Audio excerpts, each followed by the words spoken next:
August 1st, 1914. After the assassination of Prince Franz Ferdinand of the Austro-Hungarian Empire, the German Empire declares war on Russia. Because of established alliances, France is preparing for conflict. A few hours after the announcement of the general mobilization, German civilians living in France are asked to leave the country. Karl is one of them.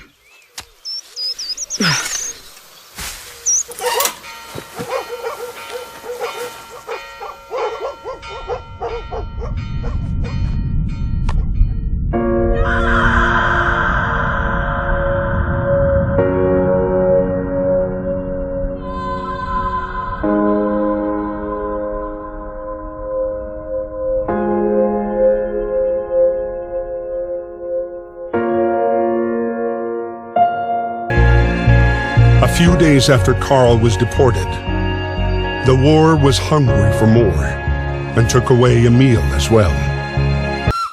My dear Marie, we are on our way to Paris. The atmosphere here is strangely cheerful. I hope that the harvest goes well. Rely on our neighbors for help. They've always been gracious and charitable people. I'll write again as soon as I get my assignment. Please kiss my little grandson for me. At the train depot in Paris, trying to reach his regiment at platform 21, Emile would meet the man he would soon fight alongside. The man who would come to be his truest friend. August 21st, 1914. Emile's regiment was sent to fight against the 71st German Division, led by Baron von Dorf.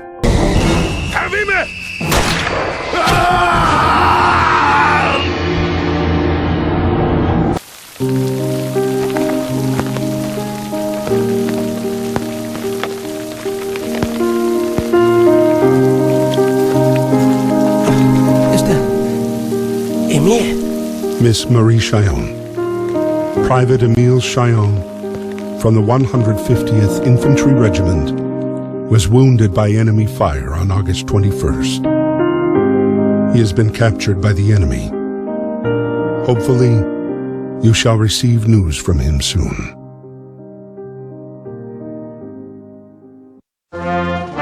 Freddie, originally from America, enlisted voluntarily in the French forces at the start of the war. Behind his bravery hid a man already devastated by the war's effects.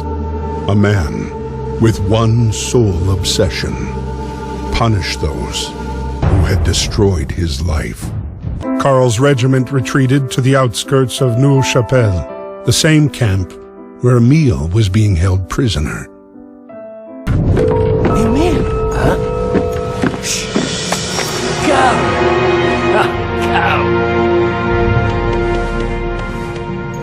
Marie, est-ce que ça va?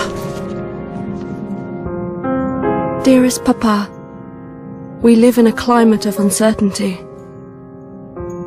Germans use the people of Saint-Mihiel as human shields against the French bombings. I hope the Germans treat you well, and that your wound has healed. Your grandson sends you kisses. I sent you a picture of him. All my love. Please write soon.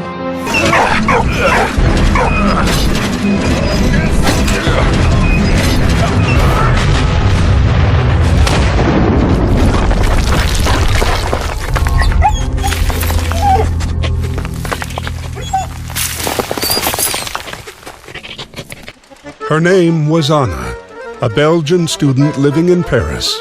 She was hard on the trail of her missing father. For once, fate smiled on them. They were all going in the same direction.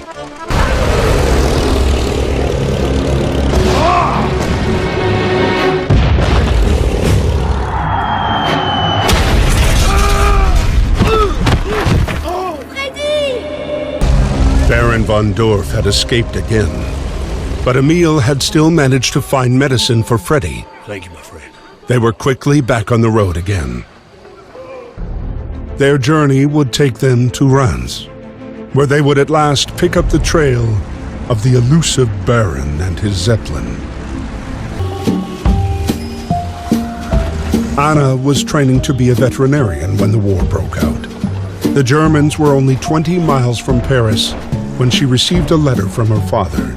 He was in good health, but implored her not to return home to Belgium until the war's end. Patience, however, was not one of Anna's strong suits. 7 months went by. Driven by compassion, Anna devoted herself, body and soul, to healing the wounded and the sick. Every life saved was another small victory over the war. The German army was about to experiment with a new weapon near Ypres, Anna's hometown. Papa! Anna got en route to warn her father about the imminent danger. Reaching the outskirts of the city, Anna was greeted by the screams of sirens. The deadly gas was already here. The governess revealed to her that her father, an eminent scientist, had been kidnapped by Baron von Dorf, who was eager to use scientific advances in warfare. Anna set out in pursuit of the Baron and encountered Emil and Freddy. Destiny brought them together. They had survived the enemy's wrath, their gunfire, bombardments, gas attacks. Now, with her father within reach, Anna wasn't going to let him slip away.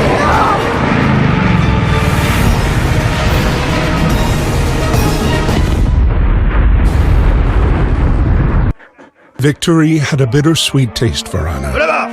Karl, seriously wounded, had been sent to a POW camp. Anna's father had disappeared with Baron von Dorf, and Emil was court-martialed for desertion. Cited for his bravery in Reims, Emil was fortunately pardoned and set free to go back to the front. That morning, the arrival of the mail raised spirits, but Marie's letter did not bring good news. In Saint-Mihiel, food was scarce, disease was rife, and the number of dead was growing. Out of this grim news, however, there was one ray of light. A photo of his grandson, Victor, standing on both feet and learning to walk. The military hierarchy heard of their feats in battle and decided to decorate the two friends for their bravery. Emil received good news from Anna. Karl was recovering nicely. He was even walking again. My darling, war has taken away a very dear friend. He was like a brother to me, and his death affects me much more than I could imagine. In happier news, Karl is safe from the trenches, and his condition improves steadily. I'll go and see him on my next leave. And what about you? How are you? Are things in Saint-Mihiel any better? Karl discovered things were not, in fact, any better. According to Marie's last letter, his son had fallen gravely ill.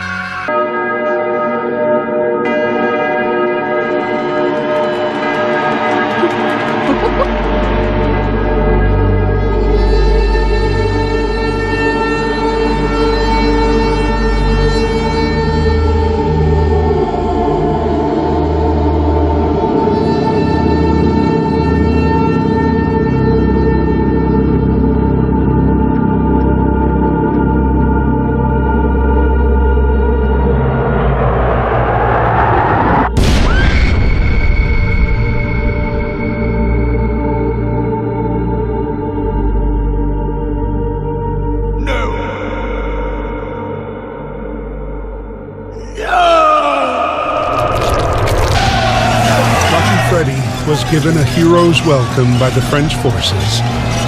Emil wrote to Anna to let her know that her father was free and out of harm's way. Freddy and Emil's reunion, however, would be short-lived. French officers were proud of the heavy losses inflicted on the enemy. Emil, full of anger, refused to be decorated for what he considered to be a cowardly act. Emil and Freddy were, however, happy to have saved Anna's father from Baron von Dorf's clutches. His scientific research could no longer be used to make weapons of war. Good news being few and far between, they wanted to savor this moment. But Anna had frightening news. Karl had been killed while trying to escape the POW camp. Upon hearing of his death, Emil became sickened with grief.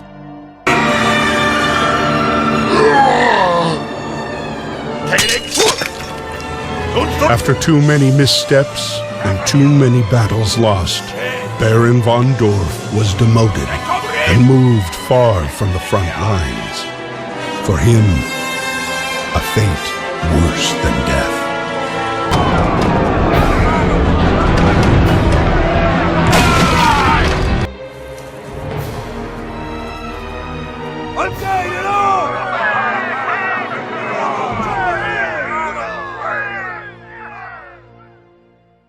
Emil, still bedridden, beseeched Anna to travel to Saint-Mihiel to find his daughter and share the sad news of Karl's death. Anna set off immediately. Karl was within a few hundred yards of Emil's farm when the rumbling of the French air patrols began thundering through the April sky.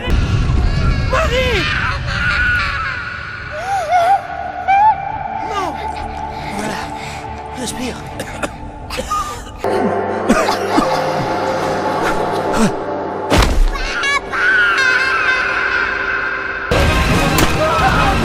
Qu'est-ce que c'est? The blow was fatal. Emil was jailed with the other rebels, waiting to be court-martialed. One look from his son was enough for Karl to forget 3 years of war and exile. After weeks without news of Emil, Marie finally received a letter from her father.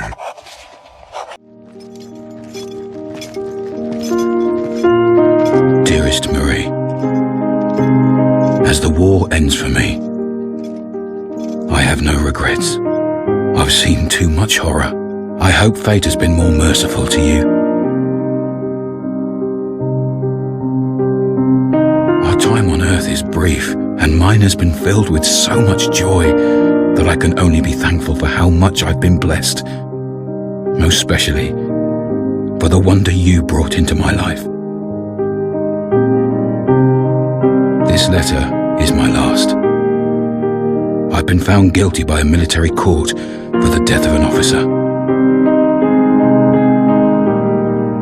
It was not my intention to kill him. War makes men mad. Though I failed Karl, I know my sacrifice has not been in vain.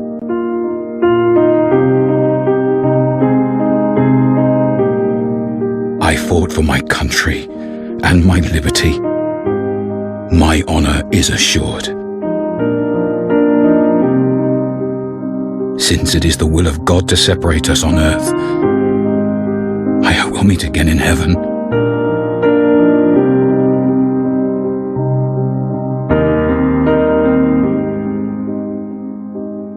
Keep me in your prayers. Your loving Papa. Always.